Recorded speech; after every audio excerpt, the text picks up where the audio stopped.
وای بر احوال کسی که دروغی جمع میکنه با محکمه جمع میکنه قاضی معطل بکنه.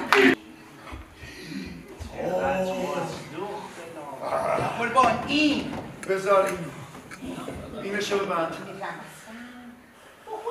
خدا این نمیشه بهتره؟ آخی خب قربونی نرمیای بدنی خیلی سفته. بگو ببینم این جماعتی که پدر تو یکی رو دست صرف چرونی این جماعتی که اینجا هستن شاکیان یا متشاکی؟ قاضی جونم من شاکیم من شکایت دارم قربان تو هم شیره گرم میگه چطور؟ ساکت نظم دادگاه رو رعایت کنی. دارو بشه پرسی میخواد بفرمایید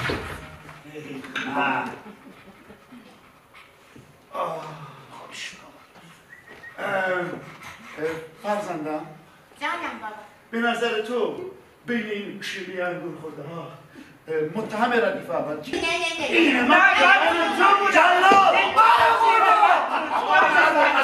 ژنش خوب نیست ژنش خوب نیست اصلا چرا؟ ژنش خوب نیست اصلا عقل سلیم نداره من یاد مادرش مادرشم خب اصلا زنی که داروخه میگه تا امروز صبح وجود خارجی نداشته که برادرش بتونه با اون ازدواج کنه، چه برسه به اینکه ما رازم باشیم و بخوایم برادر اینو با کاشیم و زنش رو از چنگش در ببریم.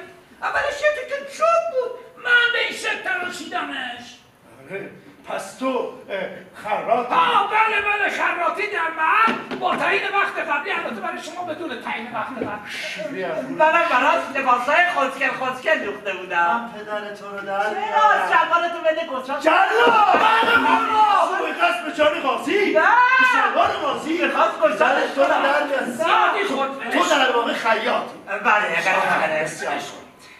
جناب قاضی جان جناب قاضی جان قاضی رشتاله و جواهرات ستاره نشون درست کردم پس تو زرگری. بله جناب قاضی جناب قاضی ببخشید منم در حقش دعا کردم و به اذن خدا جون پس تو دعا بکن جون بگیر. نه جون بگیر داداش بزرگم من جون بده هم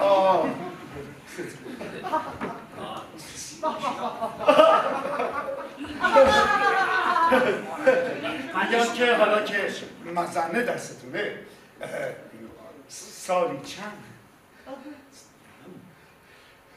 چی؟ جون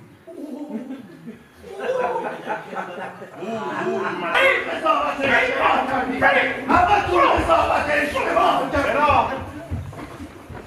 یکم نور رو احساسی کن. نور رو بده بابا. احساسی کن دیگه. شاید اون کمونه. اینجوری خوب. دست رو دلم نزد. ببخشید دست رو شونم نزد. بس این دایره من نزد. این دختر بینوا. این دختر ستمکش. این دختر شیری انگور. این دختر بی کس و کار. این دختر مردم نشستن. در واقع کنیز زر خریده من. آری تمام این البسه و